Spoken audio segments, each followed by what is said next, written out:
Hello. जय जय जय क्षत्रिय कुलभूषण धर्म धुरीधर असरण शरण उदार हृदय तरु कल्प भूमि पर देव धुनी तट जय जय क्षत्रिय कुलभूषण धर्म धुरीधर असरण शरण उदार हृदय तरु कल्प भूमि पर देव धुनी तट स्वच्छ सुगर सुंदर सुखदायक और देवपुरी कन्नौज भूप जय चंद सब लायक सुख संपत्ति छाई देश में घर घर में आनंद अति कर जोरे सब विनती करे चिरजीवों कन्नौज पति।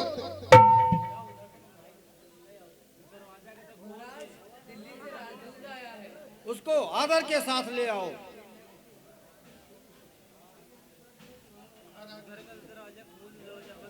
महाराज की जय हो।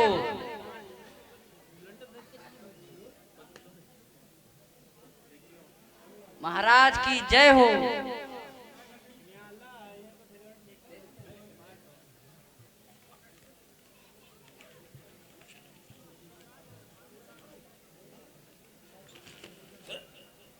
दिल्ली के सिंहासन पर पृथ्वीराज अनंगपाल, तुमने ये क्या किया? युद्ध योग्य का भाग देवताओं को न देकर तुमने एक कुत्ते के आगे डाल दिया और ऊपर से पृथ्वीराज का निमंत्रण भेजकर मेरे घावों पर नमक छिड़क रहे हो। दिल्ली का सिंहासन मेरा है, मैं उसको पाने के लिए प्राणों की बाजी लगा दूंगा। संभलो मल्लो हो, चट्टान यहाँ है, हो जाओगे चूर, तुम्हारा ध्यान कहाँ है? तुम लड़माजी हो, तट पर जाओ, लहरों और तूफानों में मत प्राण गवाओ। अरे अरे, कन्नौज नरेश के मस्तक पर क्रोध की रेखाएं, चेहरे पर अस्वाभाविक तनाव। अरे वह कौन है भागा तो कुत्ते की मौत मरना चाहता है?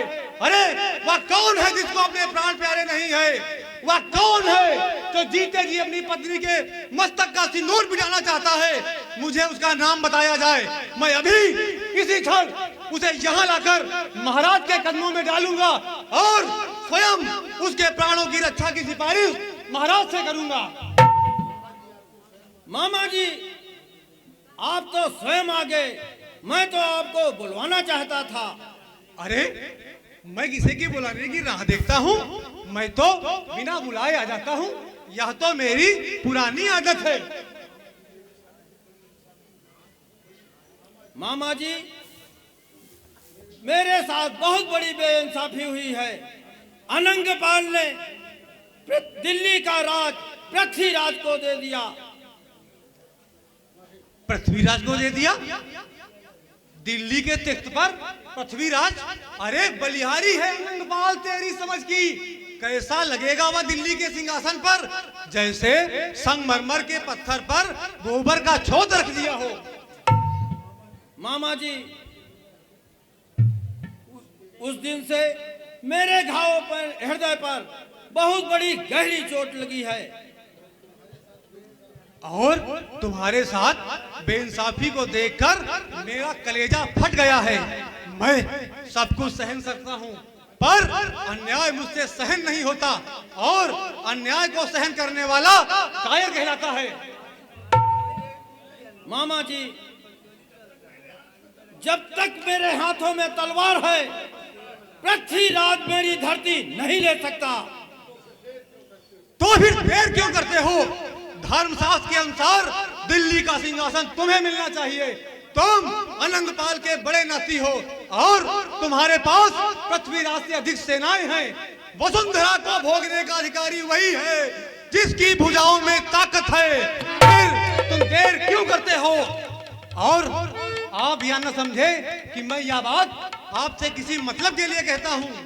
मामा किसी से बेमतलब की बात नहीं करता है, लेकिन जब किसी के साथ नाइंसाफी होती है तो मामा के हृदय से सच्चाई निकलने लगती है, फिर चाहे किसी को बुरा लगे या भला।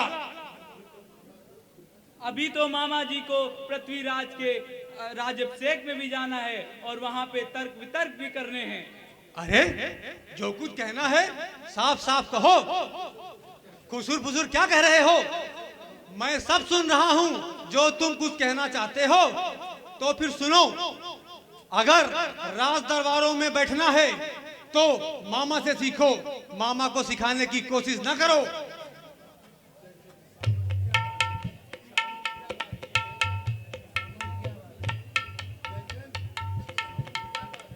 सामंत, क्या बात है? बस कोई बात नहीं है। सामंत पूछ रहे थे दिल्ली कितनी दूर है। मैं कह रहा हूं कि दिल्ली कुछ भी दूर नहीं थी, पर अब बहुत दूर हो गई है। दिल्ली दूर नहीं हो सकती, उसकी दूरी कम की जाएगी। अभी हमारी भुजाओं का बल घटा नहीं है, अभी हमारी तरकसों के तीर कम नहीं हुए हैं, अभी हमारी तलवारों का पानी नहीं मरा है, अभी हमारे सिपाहियों का आत्मबल बरकरार है, अभी हमारी स्वाभिमान ताजा है। सेनापति, सेना तैयार की जाए, हमें पृथ्वीराज का राज्याभिषेक देखना है।